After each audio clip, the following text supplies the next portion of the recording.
Selamat datang di channel Pemuja Malam. Jangan lupa like, share, and subscribe ya.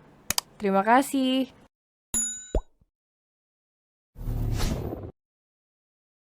Chapter 27. Takut kalau kejadian dulu terulang lagi. Aduh, anak Dedi kuat banget sih nendangnya. Dedi sampai kaget loh, cicit Gavi di depan perut buncit sang istri. Iya, Dedi tahu kamu sudah gak sabar untuk keluar. Begitu juga Dedi dan Momi juga sudah gak sabar untuk bisa lihat serta gendong kamu. Tapi yang sabar ya sayang, sebentar lagi. Baik di perut Momi dan jangan keras nendangnya. Kasihan Momimu sayang, Kap. Gavi berkata dengan sangat lembut pada sang buah hati. Begitulah sekarang aktivitas Gavi ketika di rumah. Dirinya akan terus mengelus, mengecup perut sang istri serta mengajak sang buah hati untuk berbicara.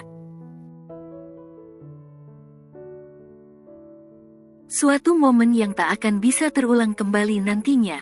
Apa dia selalu nendang kenceng gitu? Tanyanya pada sang istri yang saat ini tangannya tengah mengelus kepala Gavi dengan penuh kasih sayang. Iya, sekarang jauh lebih sering, jawab Aurel dengan jujur. Mungkin dia sudah merasa sesak di dalam sana, atau sedang main bola, salto seperti yang sering kamu katakan, sambungnya. Kalau pas aku lagi gak ada, kamu bisa ngomong sama Momi atau Oma kalau merasakan sesuatu yang gak nyaman, kata Gavi lagi. Kamu tenang aja, gak usah khawatir, sahut Aurel. Cinta, ada yang mau aku omongin, kata Gavi yang tiba-tiba langsung duduk dari posisi enaknya. Sahut Aurel dengan mata yang menatap lekat wajah tampan sang suami. Besok aku harus pergi keluar kota, kata Gavi dengan hati dan memperlambat ucapannya sebentar demi melihat bagaimana reaksi istrinya. Tentu saja Aurel sedikit kaget mendengarnya. Hanya 2-3 hari, sambungnya lagi. Kemana Bay? Terus kok mendadak? Tanya Aurel bertubi. Ke kota B, jawab Gavi. Ada problem di cabang yang ada di sana, jadi aku harus menyelesaikannya, sambungnya lagi. Atau kamu besok ikut aku aja, usul Gavi yang tak tega juga untuk meninggalkan sang istri meskipun di sana banyak juga yang mengawasi serta memperhatikannya. Gak baik, aku di rumah aja, tolak Aurel yang memang sedikit malas untuk pergi keluar rumah saat kondisi perutnya yang sudah membesar. Lagian dalam waktu 3 hari harus bolak-balik, aku rasa akan membuat tubuh aku kecapean nantinya, imbuhnya lagi. Iya, kamu benar juga, tapi selama aku tak ada tolong jaga diri baik dan kalau ada apa cepat beritahu orang rumah serta kabari aku, pesan Gavi. Tentu saja Bay, banyak yang jaga dan merhatiin aku di rumah, sahut Aurel. Aku akan siapain semua keperluan kamu selama di sana, kata Aurel yang akan beranjak dari duduknya.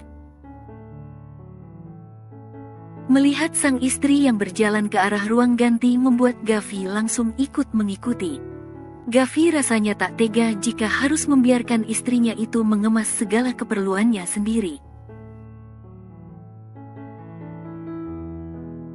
Biar aku yang ambil pakaiannya, kamu kemas aja ke dalam koper sambil duduk, kata Gavi sambil menuntun Aurel untuk duduk di salah satu kursi yang ada di ruangan itu. Tak butuh waktu lama, setelah semua selesai Gavi mengajak sang istri untuk segera beristirahat. Karena hari juga sudah beranjak malam, dia tak ingin bila jam istirahat Aurel sampai terganggu ataupun berkurang. 2 hari sudah Gavi berada di luar kota dengan segala kesibukan yang mendera, namun selalu saja ada waktu untuk menghubungi sang istri tercinta di rumah. "Ada apa Tuan Muda?" tanya Reno sang asisten setia yang selalu menemaninya dalam bekerja, sedangkan untuk perusahaan dia serahkan kepada sekretaris kepercayaannya.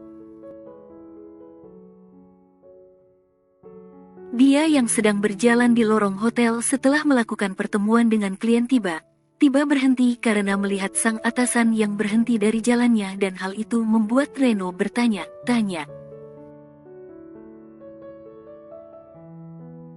"Ah, tidak apa-apa," jawab Gavi. "Ayo kita segera kembali ke kamar agar bisa istirahat sebelum melanjutkan pekerjaan selanjutnya," sambungnya lagi, dan hal itu pun diiyakan oleh Reno. Mereka berdua berpisah dan masuk ke kamar masing-masing yang memang letaknya bersebelahan.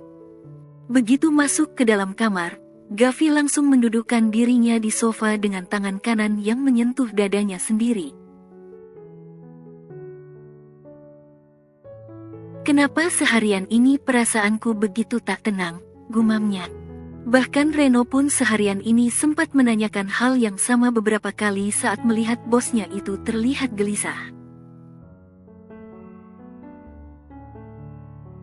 "Lebih baik sekarang aku mandi dan langsung menghubungi Aurel. Pasti jam segini dia lagi duduk santai di teras belakang sama Momi dan Oma."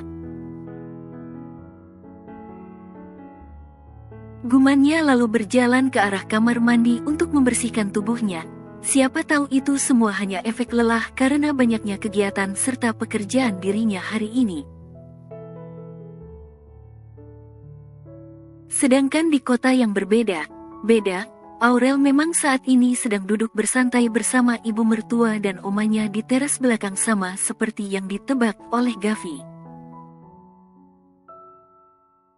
Memang sudah jadi kebiasaan Aurel semenjak mengandung selalu bersantai dengan duduk di teras belakang saat sore hari. "Mau kemana sayang?" tanya Momi Ivy saat melihat sang menantu berdiri dari duduknya dengan susah payah. Maklum keadaan perut yang sudah membuncit membuat dirinya semakin susah untuk bergerak bebas. "Mau ke kamar mandi bentar Mom," jawab Aurel.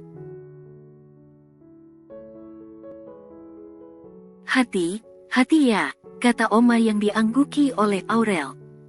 Karena posisi kamar mandi dapur lebih dekat, jadi Aurel lebih memilih ke sana ketimbang harus kembali ke kamarnya hanya karena ingin buang air kecil saja.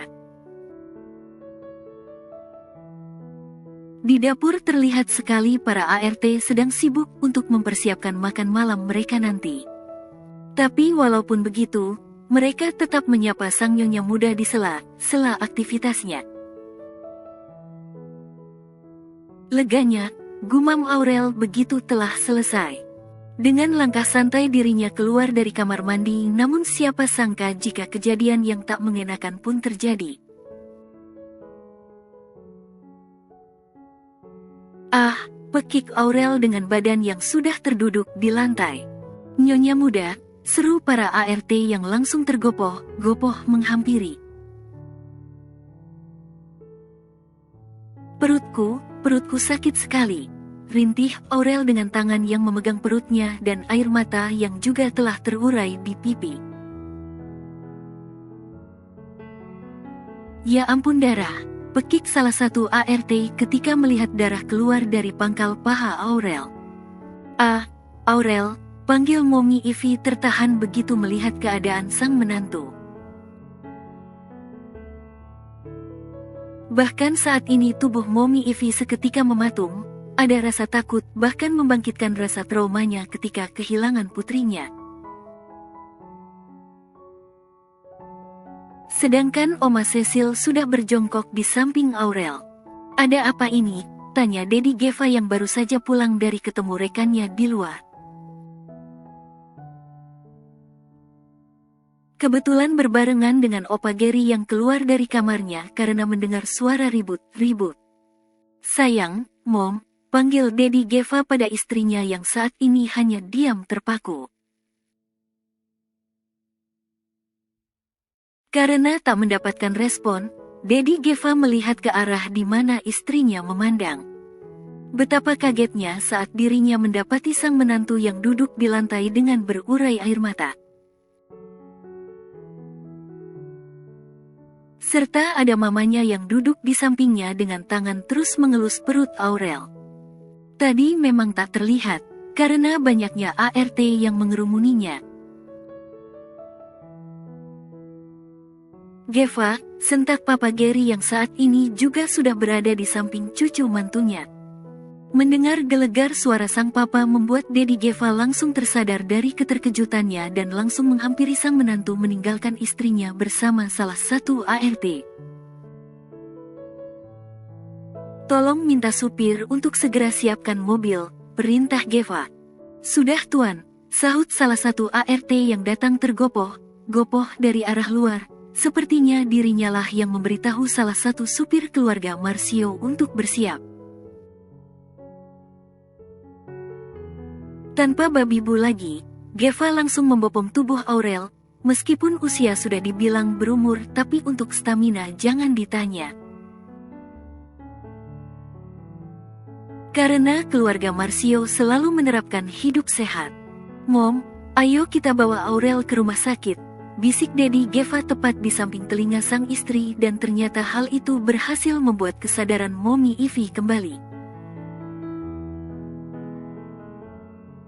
"Ma, tolong bantu papa istriku," kata Geva pada sang ibu. Mama Cecil pun berjalan beriringan sambil memegang bahu sang menantu dengan Papa Gary yang berjalan di belakangnya.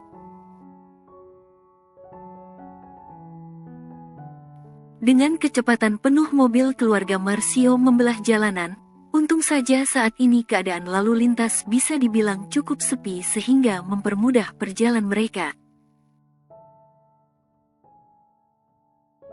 Hanya butuh waktu 15 menit mereka sudah sampai di rumah sakit dengan perawat serta dokter-dokter kandungan Aurel yang menunggu mereka. Sebab tadi sempat dihubungi Papa Gary saat di perjalanan. Aurel langsung dibawa ke rumah tindakan untuk diperiksa sekaligus mendapatkan perawatan. Semua anggota keluarga sedang merasa cemas saat ini dengan mata yang terus tertuju ke arah pintu. Berharap ada dokter atau perawat yang keluar untuk memberitahu bagaimana kondisi menantu mereka. Dedi Geva memeluk tubuh sang istri yang sedari tadi terus bergetar karena menangis. "Dad, aku takut," lirih Mommy Ivy. "Aku takut kalau kejadian dulu terulang lagi," sambungnya. "Aku gak mau kehilangan calon cucu kita seperti kita kehilangan Gelia dulu. Aku gak sanggup membayangkan bagaimana hancurnya hati putra serta menantu kita nanti," rancaunya. "Shoot, kita harus berdoa dan percaya kalau semuanya akan baik saja," kata Dedi Geva dengan tangan mengelus punggung sang istri guna memberikan ketenangan. Pintu yang sedari tadi mereka pandang pun akhirnya terbuka dan menampilkan satu sosok wanita berjas putih di sana. "Bagaimana keadaan menantu dan calon cucu kami, Dok?" tanya Dedi Geva begitu mereka mendekat. "Menantu dan cucu kami baik saja kan, Dok?" sambung Mommy Ivy sebelum sang dokter menjawab. Dokter pun terlihat menghela nafas sejenak sebelum menjawab rentetan pertanyaan dari keluarga pasiennya. "Maaf," ucap sang dokter. "Maaf, maksudnya apa, Dok?" tanya Mommy Ivy sebelum sang dokter menyelesaikan ucapannya. "Mom, biarkan dokter melanjutkan ucapannya dulu," peringat Dedi Geva dengan nada suara yang lembut. Bahkan tangan kirinya kini mengelus punggung sang istri agar bisa membuat Mommy Ivy sedikit tenang. Dia tahu bahwa istrinya itu pasti sangat mengkhawatirkan keadaan menantunya, apalagi saat ini Aurel dalam keadaan mengandung, dirinya pun sama. Kami harus segera melakukan tindakan operasi untuk mengeluarkan bayi yang dikandung oleh Nyonya Aurel, kata sang dokter. Bagaimana bisa dok, kehamilan Aurel saat ini baru menginjak usia 7 bulan, kata Mommy Ivy yang lagi memotong perkataan dokter yang belum selesai menjelaskan. Terpaksa Nyonya, semua ini demi kebaikan serta keselamatan ibu dan bayinya, sahut sang dokter. Akibat terjatuh membuat air ketuban Nyonya Aurel merembes keluar dan saat ini tinggal sedikit. Kalau tidak segera dilakukan tindakan operasi takutnya, papar sang dokter menjelaskan keadaan kandungan Aurel. Lakukan semua yang terbaik dok, potong Dedi Geva. Baik kalau begitu, tolong salah satu dari anggota keluarga ada yang ikut untuk memberikan tanda persetujuan untuk tindakan operasi ini, kata sang dokter lagi dan langsung berjalan pergi. Dedi Geva sebagai wali pun ikut mengekor guna menandatangani surat persetujuan untuk semua tindakan medis Aurel, karena saat ini Gavi pun belum datang. Bersambung.